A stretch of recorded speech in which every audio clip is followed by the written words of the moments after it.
e hoje vamos terminar a terceira viagem. Falamos bastante desta viagem, momentos assim importantes em que o apóstolo Paulo estava ali desenvolvendo muitas igrejas que ele já tinha inaugurado, que ele já tinha fundamentado. Essa palavra é legal, né, Bispo G? Fundamentado. Ali formou líderes, depois ele os ensinou como lidar com vários conflitos. Aí tem essas cartas que vale a pena você estudar paralelamente ao livro de Atos. Então, carta aos Efésios, carta aos Coríntios, carta aos Romanos, carta aos Tessalonicenses, aos Colossenses, aos Filipenses. São 7 cidades estratégicas que ele envia cartas para dar orientação no dia a dia da obra de Deus na igreja. Quero te mostrar aí um mapa, vamos lembrar todo esse circuito do apóstolo Paulo? Então começou em Antioquia da Síria, que era a base missionária do evangelho daquela geração. Daí ele passou por toda a Ásia Menor, que hoje é a região da Turquia, essas cidades, que já falamos tanto, Derbe, Icônio, Listra, Antioquia da Psídia, e ele para em Éfeso. A gente sabe que ele fica muito tempo em Éfeso, quase 3 anos em Éfeso. De lá, ele dá uma passada rápida, assim, de meses, na Macedônia, Grécia, volta pela própria Macedônia e parou em Mileto, onde nós falamos bastante de toda a orientação que ele dá aos presbíteros, aos líderes da igreja em Éfeso. Ele não vai para Éfeso, interessante, né? Ele ali de Mileto, ele fala para os líderes de Éfeso virem até esta cidade para lhe dar ali toda aquela orientação final. E ele se despede de uma forma bem melancólica, né, Bispo G? Ele realmente, né, o apóstolo Paulo era alguém completo, então até a visão de um profeta estava sobre ele. Com certeza o Espírito Santo já tinha falado algumas coisas que o esperavam lá em Jerusalém, mas eu acho que ele já sabia que ia mais além do que aquilo que eles talvez não mais se vissem, né? Nunca mais os veriam novamente. Que interessante. Bom, vamos começar então o estudo do livro de Atos, do capítulo 21. Preste muita atenção, porque o final da viagem missionária será de um conflito, se realmente Paulo deve ir ou não para Jerusalém. Vamos ler? Depois de nos apartarmos, fizemo-nos à vela e, correndo em direitura, chegamos a Cós, no dia seguinte a Rodes e dali a Pátara. Achando um navio que ia para a Fenícia, embarcamos nele seguindo viagem. Encontrando os discípulos, permanecemos lá durante 7 dias. E eles, movidos pelo Espírito, recomendavam a Paulo que não fosse a Jerusalém. Passados aqueles dias, tendo nos retirado, prosseguimos viagem, acompanhados por todos, cada um com sua mulher e filhos, até fora da cidade, ajoelhados na praia, oramos. E despedindo-nos uns dos outros, então embarcamos e eles voltaram para casa. Nós vamos ver nesse final de viagem que o apóstolo Paulo vai passar por algumas cidades históricas, estratégicas e algumas bem comprometidas com demônios. E a primeira cidade que a gente tem que mencionar é Rodes. Então veja aí no mapa, ele passa por Rodes e Pátara.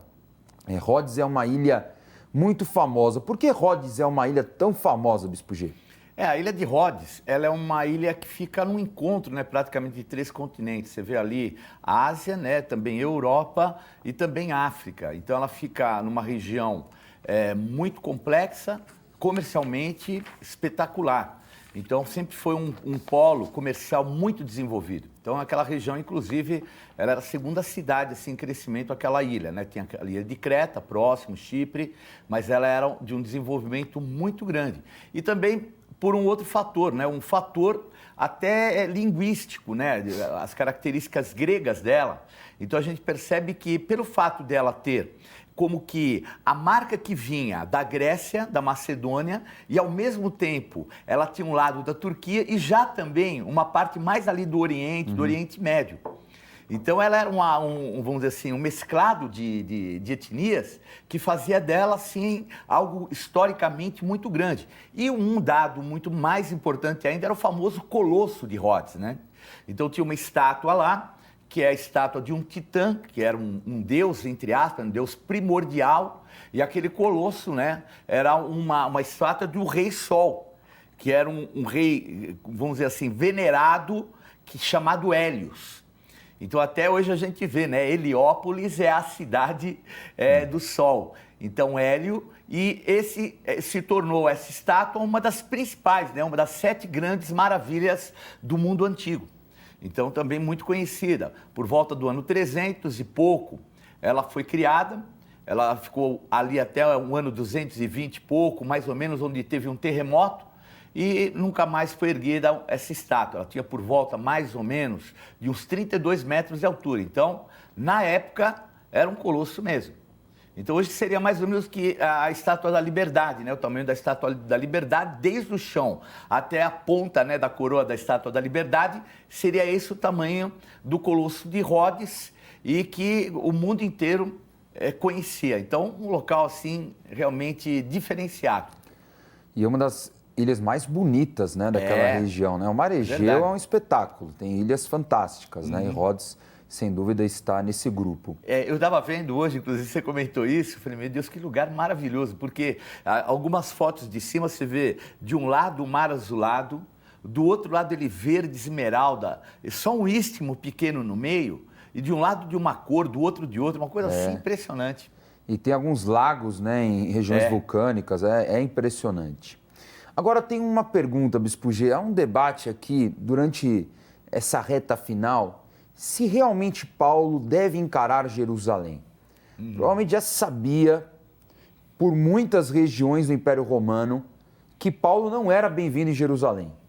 Que os judeus estavam esperando uma oportunidade, assim como aconteceu com o próprio Jesus Cristo, né? Para matá-lo, como já tinham matado Estevão, lembra? Em Atos capítulo 7, também capítulo 8. Atos capítulo 12, o apóstolo Tiago. Alguns apóstolos já devem ter morrido naquela época também. E o apóstolo Paulo estava na lista dos perseguidos pelos judeus. Porque uma revolução ele levou do evangelho que evangelizou e converteu gentios, estrangeiros, sim, mas também converteu judeus. Então nós sabemos dessa fama do apóstolo Paulo. Agora, o que é estranho no detalhe da palavra, da passagem, é que fala que esses discípulos foram movidos pelo Espírito Santo, dizendo para ele não ir para Jerusalém.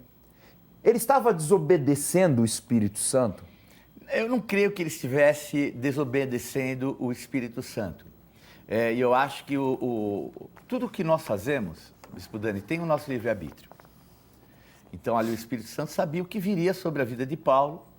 E, obviamente, Paulo era alguém meio que raçudo. Eu não digo que ele fosse desobediente pelo Espírito Santo.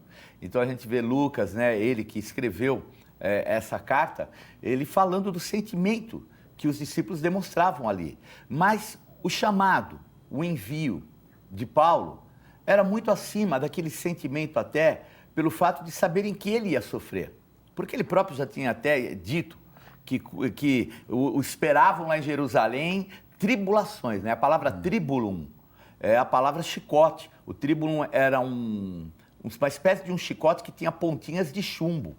Então a palavra tribulação, nesse contexto, é uma palavra de sofrimento. Mas Paulo era o cara, né? Não estava muito aí com sofrimento. Né? Levar porrada, então... Ele sabia que ele tinha que ir para lá, porque eu penso da seguinte forma. Se o evangelho continuasse só com o que estava ali em Jerusalém e não houvesse um respaldo de tudo que estava acontecendo no mundo, poderia haver, não digo uma divisão, mas o evangelho seria muito aquém naquela região do Oriente. Isso seria muito prejudicial em relação ao crescimento que havia também para aquela região. Nós sabemos que Jerusalém vai ser destruída. Então, vai haver uma migração para muitos lugares. Mas aquela região do Oriente, inclusive a Arábia e outros, também para a África, precisava dessa sedimentação. E Paulo estava a fim de encarar qualquer situação para sedimentar aquilo que Deus começou a fazer na vida dele. Poderia ter o risco de uma divisão, uma igreja dos gentios e uma igreja dos judeus, porque isso já foi vencido naquele concílio de Jerusalém. Ali já tinha definição. Mas eu não digo uma cisão, mas eu acho que como ele chegou até aquelas regiões mais ocidentais e levou o plano mais completo, alguns só conheciam o batismo de João. Foi muito importante. porque Sim. faltavam coisas para eles conhecerem. Agora, por outro lado, os judeus ali de Jerusalém precisavam conhecer o que estava acontecendo com os gentios verdadeiramente, para poder entender até o contexto dessa igreja que estava sendo fundamentada, que fazia parte de uma promessa de Abraão, de que todas as famílias seriam abençoadas nele. Então ele tinha que entender e levar esse conceito. Não criou uma divisão, mas a igreja judeia ia ficar muito aquém daquilo que tinha em perspectiva de futuro. Olhando dessa forma, eu entendo, mas o que me intriga, será que o Espírito Santo também não está falando assim para ele, ó, não vai, dá para você fazer mais umas 4, 5, 6 viagens ainda e depois você vai para Jerusalém? Será? É uma coisa complexa. É complexo a gente, né? Porque o que fala aqui, o que Lucas fala, é do sentimento que o Espírito Santo colocou nos discípulos. Não fala claramente, né, que era para ele não ir. Porque a gente sabe que quando o Espírito Santo queria que ele não fosse para um lugar, ele falava claramente.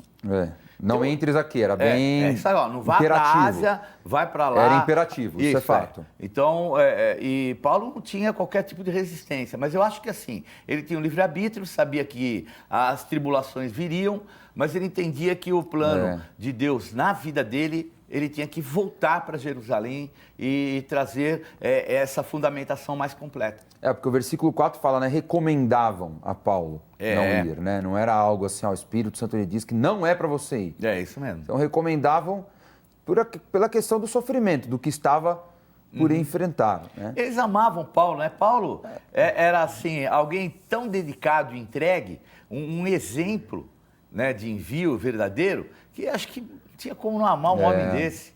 Então eles estavam tristes porque sabiam, né? E obviamente as notícias corriam também. Claro. Eu imagino o tumulto que estava em Jerusalém. Vai falar um pouco ainda hoje. Então isso obviamente chegava lá também para eles, né?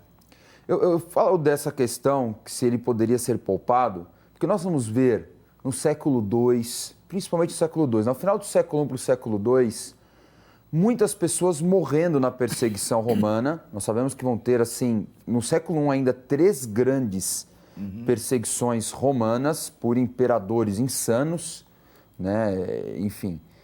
E o que me intriga, Bispo G, é que muitos desses homens poderiam ter sido mais, vamos dizer assim, espertos, talvez, e que tinham talvez mais o prazer de ser um mártir, de morrer, do que, de repente, ser útil vivo. Porque eu quando eu pego a Era dos Mártires, né, a gente sabe que tem muitos que colocam dessa forma. Justo Gonzalez é um exemplo, né, um estudioso que coloca, né, a Era dos Mártires, porque meio que parece que a interpretação minha, tá? Parece que meio que virou moda ser mártir. Não, eu vou morrer. Mas será que eu não sou mais útil vivo do que morto? Aí eu entro, só mais um dado, tem muita igreja que vai lá e manda o cara para a missão e a pessoa talvez possa até morrer. Será que essa igreja não desse mais respaldo para alguns missionários, como já vimos na história do mundo? Esses caras não seriam mais úteis vivos do que mortos? Não tenho nem dúvida. E tem um outro contexto também, que eu não creio que seria o momento do apóstolo Paulo, né? Porque a grande perseguição, ela vem mesmo alguns anos depois, quando Jerusalém é destruída. Sim. Paulo já vai estar em Roma. Aí vem... Começa com Nero, né? Nero foi o primeiro terrorista mesmo. Mas nesse período, realmente, e tem um outro dado, muito espiritual, porque a igreja dessa época dos mártires era a igreja das catacumbas. Obviamente, eu não vou entrar nesse contexto, porque eu mesmo não tenho medo nenhum de ir em cemitério. Porque cemitério, se tiver demônio, é o mesmo demônio que tem em qualquer lugar. Mas a realidade das catacumbas é uma realidade de um espírito de morte. Então a igreja se alojou nas catacumbas, em lugares de mortos, e é nesse período, inclusive, que você fala dos mártires, que começam as ladainhas, que são cânticos de tristeza, olha só, de abatimento diante da perseguição. E aí surge, nessa época dos mártires, aqueles que se sentiam como heróis. Porque, como a palavra em Apocalipse fala, que há um espaço especial para os mártires, na presença do Senhor, muitos resolveram se martirizar. Eu quero esse lugar privilegiado no céu. Mas estavam fazendo, me desculpe, ainda que eles estavam se matando, não estavam se martirizando no contexto de que sofreram por causa de uma perseguição, ela aconteceu, foi pontual e eu morri. Morri porque eu encarei a situação. Não, era tipo assim, eu vou me entregar. Então, eu olho mais para um lado de um espírito de morte ligado ao romanismo. Sim, a Roma mesmo, né? Era característica do Império Romano. Se a gente vê nas profecias de Daniel, é aquela besta que tem dentes de ferro, que pisa, destrói tudo, um verdadeiro espírito de morte. E a gente percebe que essa marca, a marca do medo, porque quando os romanos chegavam tocando os tambores, exércitos já se entregavam. E por quê? Porque havia todo espírito de medo por trás. E esse espírito de medo atingiu, não tenha dúvida alguma, a vida dos cristãos, e eles começaram a realmente se entregar para a morte. Um conceito totalmente errado. Eu vivo, tenho muito mais para fazer para o Senhor Jesus do que eu morto. Por séculos até o dia de hoje, nós vemos estes hábitos dos sepulcros.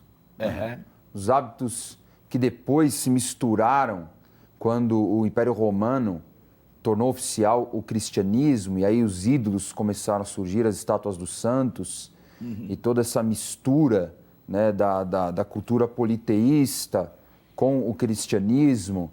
O hábito, por exemplo, de vela, isso é um hábito de catacumba. De acender vela para morto, como os orientais faziam, e agora acender vela para santo. Então, não são hábitos interessantes do século II e do século III. A origem, Bispo Dani, dos romanos é a origem de um povo chamado etrusco. Olha os etruscos. Os etruscos, por volta do século VIII e século VII a.C., eles tinham uma vida voltada para a morte, mas num contexto de um paraíso. A morte era um local maravilhoso, tanto que hoje você vai na Tarquínia, algumas regiões da Itália, tem lá as catacumbas, mas lá é um outro universo. Um universo assim, as pessoas inclusive passeavam, era um ambiente até cultural vinculado aos mortos, porque a perspectiva que eles tinham do porvir era uma condição boa. Mas à medida que começa a influência que vem de Babilônia, mesmo pelos cartagineses, que é um espírito mais voltado a um demonismo oriental, começa esse sentimento de medo. E esse povo etrusco começa a entrar no processo de decadência, e eles tinham até um barqueiro chamado Caronte ou Charonte, que era o barqueiro que levava para o além. E era um barqueiro alegre, um cara forte. Tinha que dar uma moedinha, né? Isso. E que levava eles para lá, um local que ia levar esse, né? O rio chamava Rio Styx, né? O Styx. E eles atravessavam e iam para um local melhor. Então você vê, inclusive até hoje, nas catacumbas, o local que está assim, uma mulher, né, no caixão, assim, sentada com o marido, um sorriso. Mas aí depois do quinto século, quando começa a fortalecer o romanismo, esse processo entra em decadência. E há um espírito de medo que faz com que os etruscos se esvaziem daquela sua condição de domínio, e quem domina são os romanos. E esse espírito de medo que mina a vida, vamos dizer assim, dos etruscos, é o mesmo espírito de medo que começa agora a potencializar os romanos, porque os romanos, eles não eram ninguém diante do contexto do que eram os etruscos. Eles eram, nós culturalmente, potencialmente muito mais avançados. Mas esse espírito de medo é mais ou menos assim, eu vou abater esse povo, vou erguer esse, porque é esse que vai me ajudar a levar esse medo e essa destruição. Nada mais do que Daniel fala, que é aquela besta que iria triturar durante séculos o mundo inteiro da época, que é o romanismo. E até hoje há uma herança romana nesse sentido religioso, espiritual, intensa, né? Muitas pessoas reféns disso. Chega ao ponto, e esse é histórico, não tô... O nome do sacerdote etrusco, na época, era Pontífice Máximos. Olha só. Então, a origem latina, que vem dos etruscos, porque o latim não é romano, ele vem antes ainda, ele vem da Etrúria. E o nome do sacerdote, que era a pessoa mais importante em termos das adivinhações, auruspices, as coisas assim, era o Pontífice Máximos, que depois ele vai passar mesmo no romanismo e avançar na cultura romana. Impressionante. Muito bem. Depois de Rhodes, eles vão para a cidade de Tiro. Vamos ler. Quanto a nós, concluindo a viagem de Tiro, chegamos a Ptolomaida, onde saudamos os irmãos, passando um dia com eles. Bom, falamos de Rhodes, falamos de tanta coisa já, de tanta guerra espiritual. Chegamos em Tiro. E Tiro é um lugar também muito importante para os israelitas, né? É uma cidade de referência de um povo que ora foi adversário, mas muitas vezes foi amigo. Mas não era uma amizade muito positiva, não. Com raras exceções, né?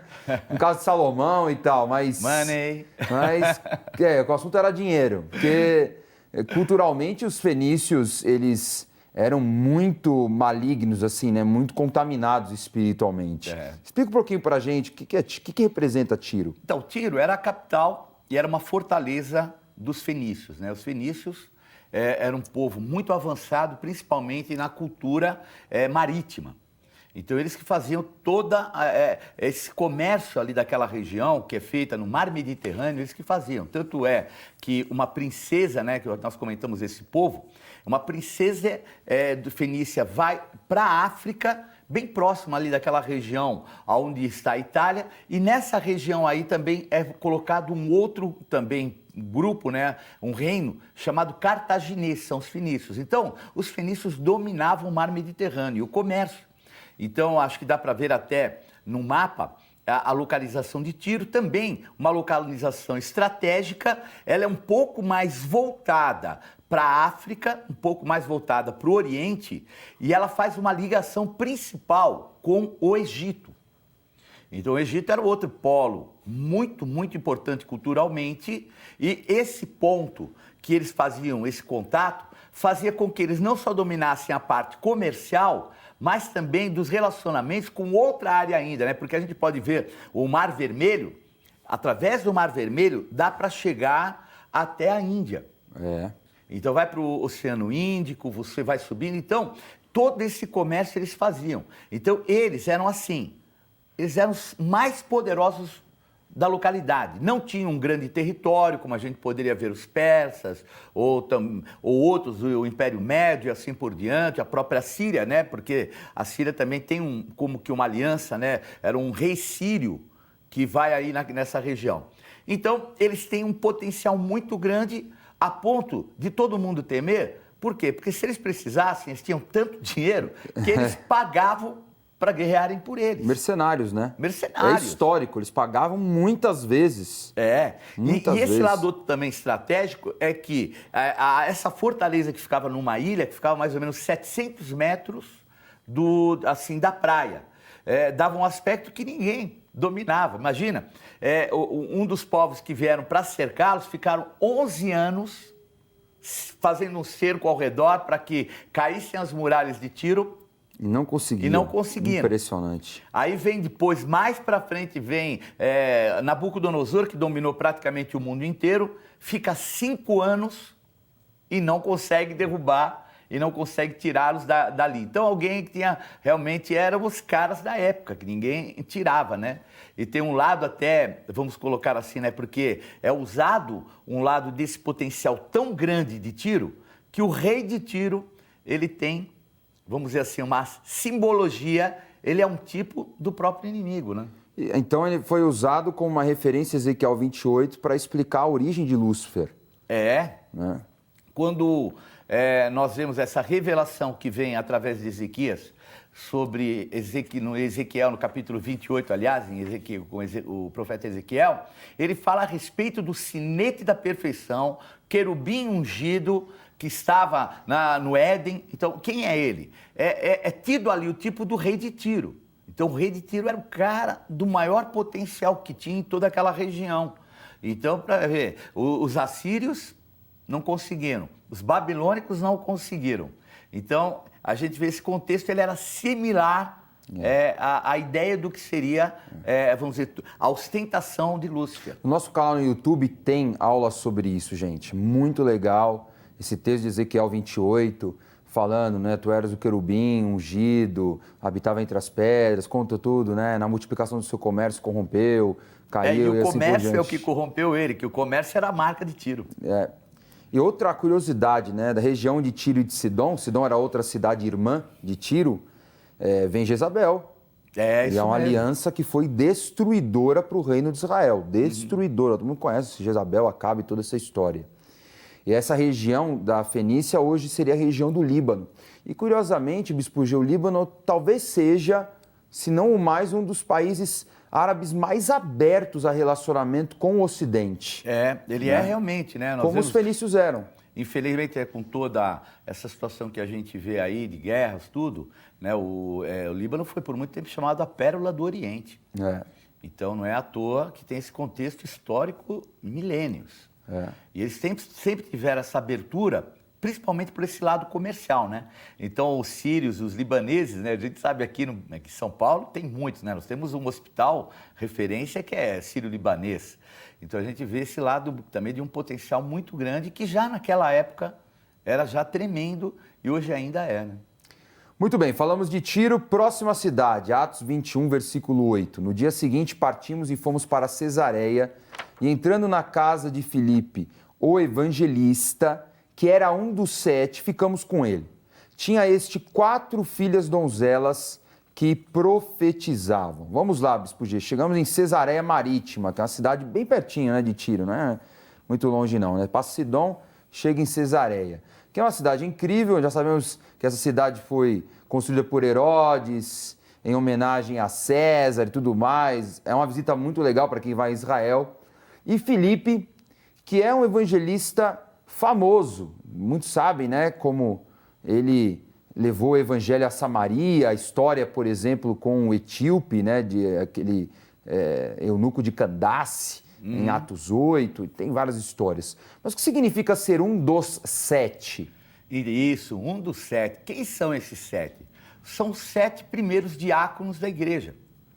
Porque naquela época, os apóstolos estavam envolvidos com a parte da assistência social, servir vamos dizer assim, as viúvas, que fazia parte, é parte do evangelho.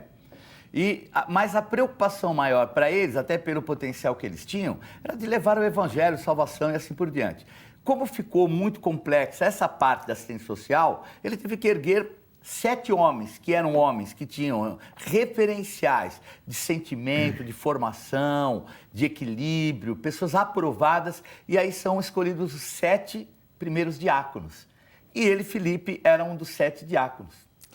1 Coríntios 14, 34 e 35, Paulo dá uma direção que eu quero saber primeiro se convém para nós nesse momento, né? Mas a passagem fala assim, né, que as mulheres devem ficar caladas na igreja, não é permitido falar, que estejam submissas ao que a lei determina, se querem aprender alguma coisa que perguntem para o marido. Assim, é uma direção bem machista, assim, do apóstolo Paulo. Primeiro, convém para os nossos dias, Bispo G? De maneira nenhuma. Nós temos que entender o contexto dessa palavra e o porquê que ela foi colocada dessa maneira, né? Então, às vezes as pessoas avaliam a Bíblia como um texto sagrado no contexto de que ela não se contextualiza com o ambiente. E não é assim. A palavra de Deus, ela é viva. E aqui a gente vê, por exemplo, que naquela época a mulher não tinha acesso a conhecimento. Ela era proibida. Eu estou falando não só ali dos judeus, eu estou falando da mulher grega. A mulher romana melhora um pouquinho ainda. A mulher romana, ela tem ainda alguns acessos, mas a mulher grega e a mulher judia, a mulher do Oriente principalmente, ela não tinha acesso.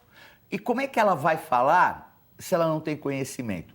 Então era por esse contexto, não é pelo fato, uma discriminação na mulher, porque as mulheres hoje falam, a sua esposa, a minha esposa, falam com propriedade, porque hoje elas têm acesso à cultura, ao conhecimento e têm essa liberdade. Então imagina hoje, na cultura de hoje, de repente, nós fecharmos as bocas das mulheres, sendo que praticamente 70% da igreja é constituída de mulheres. Que coisa. Agora, ele deu essa direção, mas aqui afirma que eram 7 mulheres profetisas. E aí, Bispo G? Eu ia até brincar, agora né? o negócio ficou confuso. Eu vou ser machista. Mas sabe o que acontece, Bispo Dani? Elas eram 4 mulheres donzelas, não tinham casado ainda. Então elas não tinham como ensinar os maridos, não é brincadeira. Isso é uma brincadeira. A realidade é que elas tinham um referencial. Tá. Quem era esse referencial? Filipe. Filipe. Então, Filipe era um homem que, uma hora ele estava aqui, outra hora ele estava ali, ele era levado pelo vento, era um evangelista. Ele era um diácono, mas ele era um evangelista. E a fundamentação que ele deu para suas filhas as tornou profetisas. Era alguém de conhecimento, de estrutura, de formação, de testemunho e principalmente da marca de ter o Espírito Santo na sua vida. Porque a gente vê, né, o pouco que nós ouvimos falar dele é tremendo. O que acontece através de um diácono. É impressionante. O que ele faz, o que ele realiza em alguns capítulos. Agora, imagine essa experiência de 4 filhas que ele tinha. Essas filhas, o que viram acontecer com ele, quem era ele.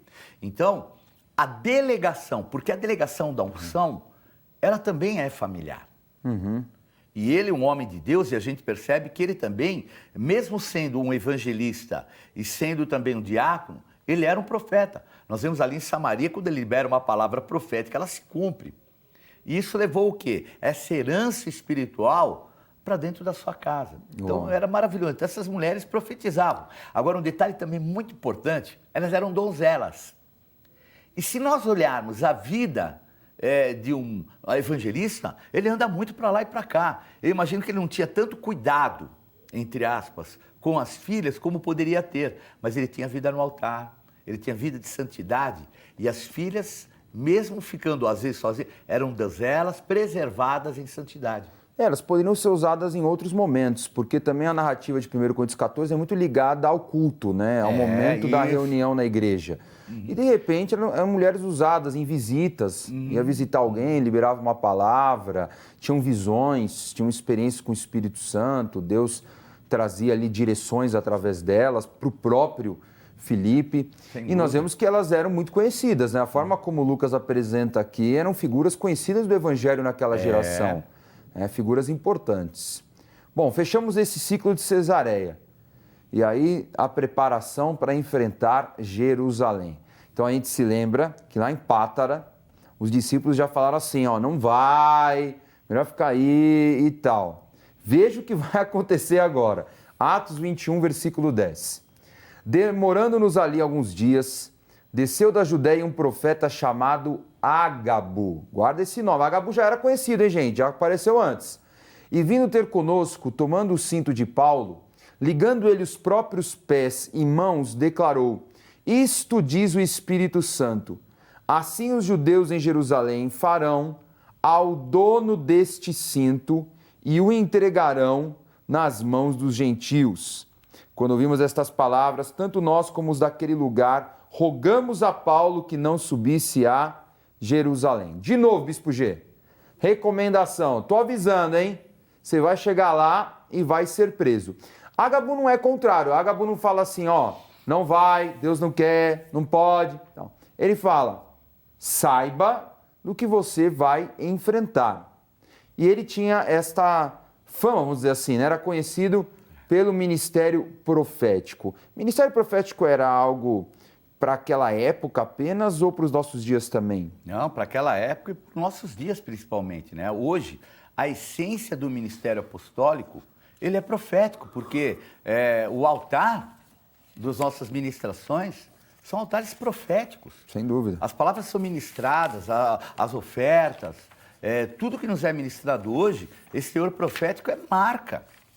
É marca, inclusive, porque o ministério profético hoje, ele é diferente do ministério profético do Antigo Testamento, no contexto que existia uma gama de profetas que eram aprendizes na escola de profetas. Filhos de sacerdotes, descendentes de sacerdotes, que se tornariam profetas, então estudavam a Bíblia para ministrar, profetizar em cima da Bíblia. E os outros, né, tinham o que eram videntes, que eram chamados videntes, Samuel, Gad e Natã, que eram aqueles que tinham a visão do futuro, que enxergavam aquilo que iria acontecer. Hoje, é o contexto de ambos. Porque o Espírito Santo, naquela época, era dado a alguns. Hoje, é sobre todos nós. Então, o ministério profético hoje, ele é, assim, de uma maior excelência, muito maior do que daquela época. E nós temos que entender e viver essa verdade. Então, ele revelou a Paulo para prepará-lo. Essa era a intenção. Isso. Não é para desmotivar, não é para falar não vá. Para prepará-lo para o que ele iria enfrentar, que não era fácil, mas era a vontade de Deus. E Paulo sabia disso. Né? Bom, vamos continuar o texto, terminando a aula de hoje. Então ele respondeu: que fazeis chorando e quebrantando-me o coração? Pois eu estou pronto, não só para ser preso, mas até para morrer em Jerusalém, pelo nome do Senhor Jesus. Como, porém, não o persuadimos, conformados dissemos, faça-se a vontade do Senhor. Passados aqueles dias, tendo feito os preparativos, subimos para Jerusalém, e alguns dos discípulos também vieram de Cesareia conosco, trazendo consigo Nasson, natural de Chipre, velho discípulo, com quem nos deveríamos hospedar. Muito bem. Hoje a gente vai parar por aqui, Bispo G, até por causa do tempo, mas nós vemos aqui que Paulo, ele repreendeu aquele ambiente, falou, olha, É isso mesmo. eu sei o que eu estou fazendo, estou pronto para todas as consequências, pelo nome de Jesus, já estou acostumado a me colocar em risco, e vocês parem de chorar. E como é importante esse posicionamento, né? Como a igreja ela tem esse risco de envolvimento de afinidade com os relacionamentos espirituais. É, isso é um perigo. E é muito perigoso. As pessoas precisam aprender na igreja que acima de qualquer relacionamento humano e afinidade tem que ter um relacionamento espiritual. Há pessoas que perdem a noção até de autoridade espiritual porque, de repente, se tem um pouco de intimidade, já acha que é um amigão, mas a pessoa continua sendo uma autoridade espiritual. Então essas coisas são muito complexas. Eu falo até num nível do meu jeito de me relacionar com Deus. Outro dia eu vi um menino, familiar, né? eu vi um menino falando outro dia de Jesus, assim, na inocência dele, ele falando assim, Jesus, como se fosse um colega dele, né? Você, falando de um jeito tão irreverente, mas não, por falta de conhecimento, ignorância. E eu sentei com ele e falei, cara, Jesus não é o teu brother, assim, da rua. Eu falei, Jesus é o teu Senhor, cara. E a gente vê uma certa irreverência, né? É isso mesmo. As pessoas querem transformar Jesus em cool demais, sabe? Tipo, hipster demais, né? E, na verdade, a gente tem que ter um equilíbrio. É claro, Jesus é amigo, é presente, é Emmanuel e tal, mas ele continua sendo o Senhor. Eu fico um pouco... Eu falo como jovem, eu sou jovem. Quem me conhece sabe, cara. Eu falo... Eu tô moderando nas gírias aqui, porque eu não vou ficar no programa falando um monte de gíria. Eu sou jovem, mas eu sei o limite, cara, num relacionamento. Porque senão começa a banalizar a figura de Deus, de Jesus, da igreja, começa a tratar as coisas de qualquer jeito. E isso, na minha opinião, é inadmissível. O apóstolo Paulo, ele entendia que ser preso era a vontade de Deus, Bispo G? Ele entendia, e eu percebo aqui um dado bem importante, porque Ágabo fala que ele vai ser entregue na mão dos ímpios. Então já determina para ele, fala assim, você não vai morrer na mão dos judeus, porque os judeus queriam matá-lo. Nós vamos ver mais para frente que a coisa vai ficar complicada. Feia. Então, eu acho que ali é um dado, porque o Espírito Santo já estava ministrando. E era um dado importantíssimo dele saber, eu não vim aqui para Jerusalém para morrer. Eu não vou morrer nem na mão dos ímpios e eu não vou morrer na mão dos judeus, porque ele seria entregue. Então, o contexto não era para ele não ir. É para ele ter paz, encarar, tanto que ele fala, não vem quebrantar meu coração para eu não ir, não, eu vou em frente, né? E esse eu acho que é o contexto, ele entendeu que ele tinha que ir, Deus estava dando para ele, através de um profeta conceituado, já uma diretriz para ele realmente Mais uma continuar. confirmação do que enfrentar. Mais uma confirmação, para ele chegar lá e saber que Prepara encarar. o couro. Mas Deus é assim, porque às vezes ele revela algumas coisas que vêm para acontecer, para você já se preparando. Sabe né? um exemplo legal que eu gosto? É Josué. Para Deus falar 3 vezes no começo do livro dele ser forte e corajoso, é que o Josué não estava muito valente não, Bispo G. Eu também acredito nisso. Também substituir Moisés, cara, que responsa. Eu estava pensando nisso outro dia, né? Moisés, 10 pragas e abre o mar e bate na pedra e tudo aquilo. Você fala, cara, eu substituir esse cara é uma loucura. Agora, Josué não se intimidou, não. Amém. O relacionamento dele foi até para um outro nível, né? É verdade. Quando um falava com o mar, com não sei o que lá, Josué estava falando com o sol. Falou, sol para, a lua se detenha. Então já foi para um outro nível de de autoridade. Mas ali a gente vê incisivamente, né? Deus falando, cara, ser forte, agora o lance é com você, vamos embora, não dá para parar. Então é realmente Deus preparando para esse ambiente de guerra e que a vitória já foi determinada. E também um dado importante é que o apelo sentimental, ele não tinha família, Paulo, no contexto como a gente tem hoje. Mulher, filhos que caminhavam com ele. E se nós entendermos também, existe um apelo, às vezes sentimental, um familiar, alguém próximo, que às vezes pode gerar em nós um sentimento que não é aquele que Deus tem. Porque ficam com um lado, com pena da gente por causa disso, a sobrecarga ou aquilo, sei lá, as coisas que a gente sabe que acontece. Mas é nesse campo também que vem a palavra profética para mostrar, ó, esse é o referencial. Para a gente não ser levado pelos afetos também, né? Ele não podia mais ser levado pelos afetos. Por isso que ele dá uma... Ó, é o seguinte, vocês não vão me quebrantar o coração, não. É isso aí. Tá, a palavra profética aí, Deus está me avisando, eu sei o que estou esperando, mas eu vou. E foi a vitória para ele. Maravilha. Na próxima aula, Paulo em Jerusalém. Vamos ver o que vai acontecer. Vamos revisar a aula de hoje. Na aula de hoje estudamos o encerramento da terceira viagem missionária do apóstolo Paulo. Paulo passou por 3 cidades históricas e estratégicas. Rhodes, a ilha conhecida pelo seu colosso, uma das 7 maravilhas do mundo antigo. Passou por Tiro, capital do reino fenício, conhecida a origem de Jezabel e da profecia a respeito de Lúcifer em Ezequiel 28. E Cesareia Marítima, onde encontrou Filipe, o evangelista, e entendemos que através das suas filhas profetisas há uma demonstração do resgate do ministério feminino.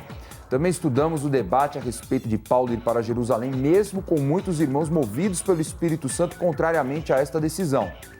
Paulo entendia que era o seu dever encarar Jerusalém, assumindo as consequências apresentadas pelo próprio Espírito Santo através de profecias. Perfeito?